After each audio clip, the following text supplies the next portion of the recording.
2 weeks to like stay in a position as long as we needed to until I think collectively we were good enough. And now I see it all. But I can't keep this guy around anymore, right? So it's just repetition, it's repetition, it's repetition. You gotta know, what we're doing, when to do it. You gotta settle out. The amount is the worst, outcome is one of the two worst, so we gotta get out of it. Because my stomach's still jacked up. I have to show it. Okay, so we're going. All right, guys. So again, anytime you're mounted, you have to keep your elbows tight. I see a lot of this, especially when you guys are trying to bring them down. I see the hands wandering. This always has to stay tight because you don't want me getting my elbows into your armpits. Because the minute I start working my way up, look, it's very easy to attack the arms. They're just extended. They're out. I can do whatever I want to. So you can't let them get in your armpits. You have to keep the elbows in. If they do start getting in, you have to wiggle. You have to move to keep your elbows tight to your body. So this is our starting position. Now, self-defense, he can't let me sit here mounted. Same with jiu-jitsu, because now I'm setting up attacks. He's got to bring me down. Okay? And the way he's going to do that is he's going to bridge. And then he's going to extend one of his knees up into my back to bring me the last mile here. Boom. Now, when I fall, one of two things are going to happen. My hands are either going to fall close or far away. If they fall close, he's just going to reach around and hug my arm. Look, when he hugs this arm, it's palm up, okay, on the outside arm, from the underneath, not over. And that allows him to get this other forearm across the top, which is going to be across my chest. So when he's hugging and trapping my arm, it's not just trapping the arm, it's also his other forearm is going to act as leverage to take me over. Now, he can take me over, and I have no ability to base out with my hand, but I can still do it with my foot. So he's going to have to step over and trap my foot. So now he brings it in tight. He's got both my arm and my foot trapped. But again, it's not just rolling. He needs to take my head to the mat. So he's got a bridge. And look, the closer I get, the more off balance I am already. Now he just rolls over. Boom. As soon as we're here, guys, we have to posture up. We have to get in the habit of posturing up. We can't hang out low because now I'm in strike position to do all the things I want to do, right? To attack. So immediately posture up once we do it. So one more time. We're here. He's mounted. His elbows are tight. He's going to bring me down. Boom. The hands are close. He's going to trap the arm palm up. Okay, and then he's going to trap the foot on the same side. He's going to bridge to get my head close to the mat, and then he's going to take me over. As soon as he gets him over, he's postured up, ready to pass. Okay? So let's go ahead and work through that real quick. We're going to move through these fast. Good repetition. When he tries to fucking roll me, I'm going to step out. And all I did when I stepped out with this leg was give him the lane to swing his knee through and start working the half guard. Once he's in half guard, guys, here's what I want to talk about right here. Look, a lot of guys get in a half. I watch guys get people in the half guard, and then they stay flat. They stay just like this. And this is a problem because all this guy's going to do is push, and if you've ever been down here, flat, get his knee through, and now he's going to mount again. As soon as you put him in half guard, you're going to start here, right? And if you notice, Chris put his hand on my knee and hip escaped to put me deeper. He needs my knee below his thigh, not above. Right now I'm above. So go to half guard. Now look, he hip escaped. Your hips need to be, for him, the rightmost part of this equation the entire time. You can't let me flatten you out. The more I move, the more he's going to hip out. If I move, he's going to keep doing that as many times as he has to. He has to have this on the outside. If I keep pressuring too much, then that means the lane to shoot this knee through to close guard will be open, right? I keep trying to go here, he's going to go right to close guard with that knee. I walked right into it, okay? But if I'm not, maybe he's not a fan of close guard. If not, then he's just going to half guard escape to my back. Boom. Start coming up, okay? It's not necessary if you haven't been to these classes, but so we're not trapping the leg. We're going to let him step out once we trap the arm.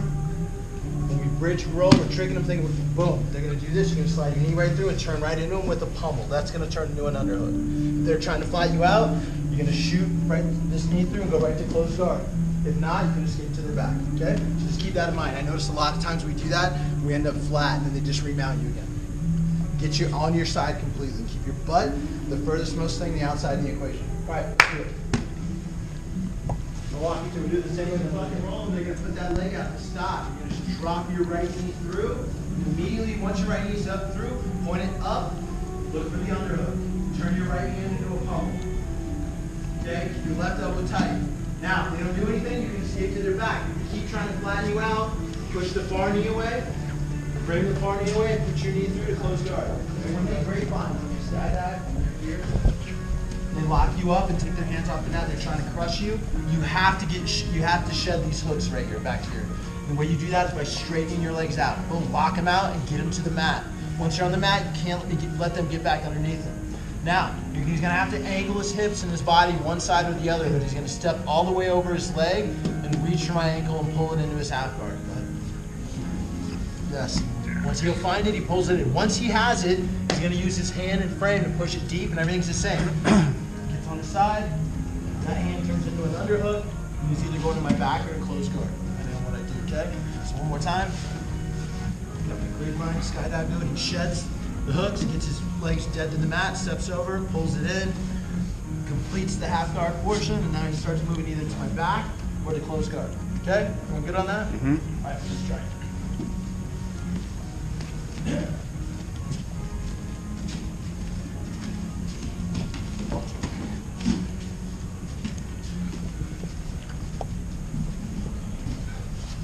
So you guys are, yep, skydiving. And now, step over. Yes, and then once you're here, pull it in, underhook. Now, when he brings me down, my hands can only walk far. He tries to reach my arms when they're far. Look, boom, he just gave me an arm bar. Like he tries to anything. He doesn't want his elbows to leave his body. So, instead of reaching this far, instead, he's gonna create a frame across my belt on this one and a duck hand on my elbow, okay? Because what he's gonna do is he's gonna bridge, get on the side, and hip escape. He's not trying to push my knee back. He's just trying to keep this knee in place, okay, as I'm here. And now when he bridges, he's gonna get on his side so much that he's almost exposing his back. You guys should feel like you're giving up your back, but you're not going to. And don't let your hands wander. You can't, all this is going on so fast, no one's gonna be able to get a choke in. Because by the time they're on their side like this, he's framing my elbow, he's escaping his knees, his hips back, I'm sorry. And look, I do the splits, which is giving him the space he needs to bring his bottom knee through. As soon as his bottom knee pokes through, he points it to the sky, and he does a complete 180. Now his hips are gonna point towards the parking lot. Same thing on this side. Bringing this knee away, that knee comes through, and boom, now he's replacing the closed guard, okay? This is the one. You gotta get good at this one. So again, he brings me down, my hands are far away. He doesn't want to reach for him, so frames against my belt, I'm just gonna posture up to show it. Frame against my belt, duck hand here, bridge, hip escape to bring my knees apart. So he can bring his bottom knee through, point it to the sky, get on the side, start working the other one through, boom, using closed guard. And when you're good at this, you can't stop it, okay? All right, guys, let's work on it.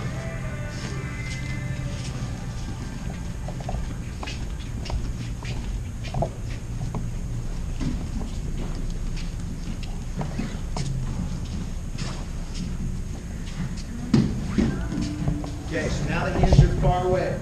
So instead, we're going to create a frame. Important, look, I didn't mention this. You can't let that frame elbow go across your midpoint. They're going to trap your arms. Just got to fly. Your other arm is just going to, yeah, you don't want to be able to shove it across. It's just going to frame on the inside of their elbow, either with your hand or your forearm, I don't care. Now that you have that with their left knee to your right side locked in place, you're going to bridge. Look, I'm sorry, deaden your right leg. Get your right leg as close to the mat as possible so it doesn't get hung up on his calf. Okay? You're going to use your left leg to bridge and hip escape. So go ahead. Hip escape creates space between the knees, and the bottom knee shoots through. Charles starts to get on his side. He doesn't straighten that leg out, so keep that leg up.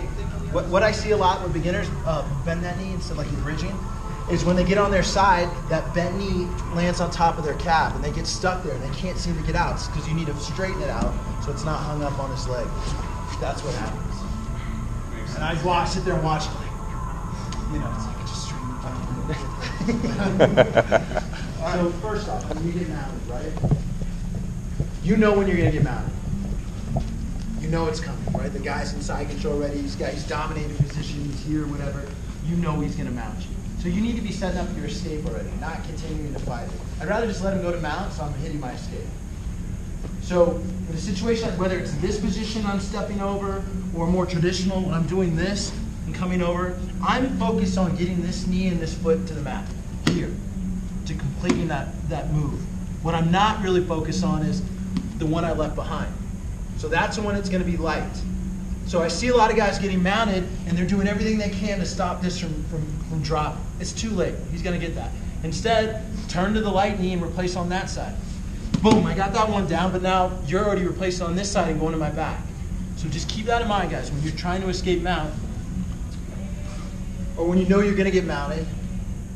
No problem, I'm gonna get mounted, but I already have my escape plan. My escape plan is not on the knee dropping, it's the one they left behind, because they're not thinking about it, and it's lighter. They're trying to force this one to the mat, forgetting about this one, so we're placed on the backside. Do you ever let them get that knee to the mat, knowing that you're gonna let this momentum keep going and try to... Well, that's, and that kind of plays in it here too. There's Okay. that momentum carrying them this way, and the emphasis here versus this is just hanging out. His back knee's just hanging out, it's light. So if he's taking that right knee to the mat and you're setting him up for it and ready to roll him, where are you positioning you trying to get underhook, or how are you going to roll him from there? Well, this guy is always, if you're asking the bottom guy, he's always still compact, Uh-huh. and he's just going to, everything's going to happen by getting on your side and kind of using your frames to maneuver. So instead of trying to push my knee to keep it from coming to mount, he's just going to frame this side, same thing. He's already hip escaping and framing, just like knee to elbow that we just did, and then turning that into a pummel on this side, okay? So, just replace on the weak side knee. The other thing is, you have 3 seconds in jiu-jitsu. You don't want to let, especially in mount, you don't want to let the guy set up.